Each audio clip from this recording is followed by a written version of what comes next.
Beroa elkartea da Gipuzkoako harrera familien elkartea, non harrera familiak elkartu, behaien kezkak azaldu.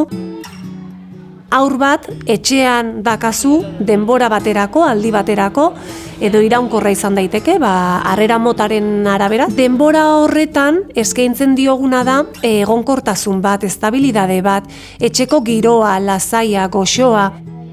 Eta gaur da eguna, 3 urte daramala gure harrerako haurrak gurekin etxean. Esperientzia ikaragarria da eta geroztik gure etxean haur biologikoen eta harrera haurren artean badago ezberdintasuna hori ezin da ukatu, gure harrerako haurrak ere baduelako bere familia biologikoa, baino bestela egunerokotasunean anai-arrebak dira.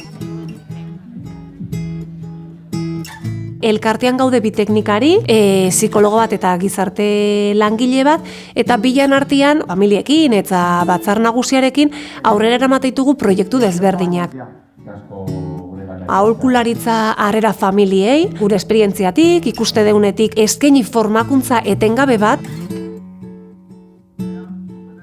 Eta ezagutu bezain pronto konturatu ginen harrera familia bezala dala baliabide ezinbesteko bat alde batetik aholkularitza, esperientzia, formazioa.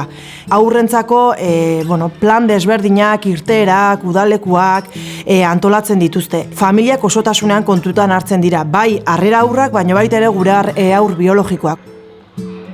Guk nahi deuna da, harrera familia aurra usten duen momentuan eroso egotea, ez? Etxegorria da, 2 pisu ditugu, 11 gela ditugu, eta 11 gela horiek daude dekoratuak aurrak goxo egoteko, bai aurrak eta bai guraso biologikoak.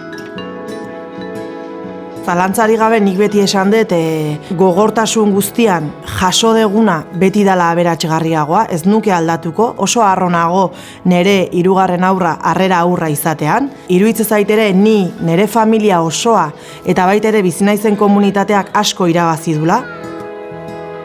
Harrera familiak nahi ditugu elkartean hori aldarrikatze deu une oro, eta guk nahi deuna da geota ahots gehiagoki, geota famili gehiago duki beroa elkartean, gero eta hitz potologuak, gero eta indar gehiago dakagu gauzak aldarrikatzeko, ez? Haur hauek behar dutena da gaur-gaurkoz normalidade bat, maitasun bat, egunerokotasun bat, goxotasun bat, familia bat.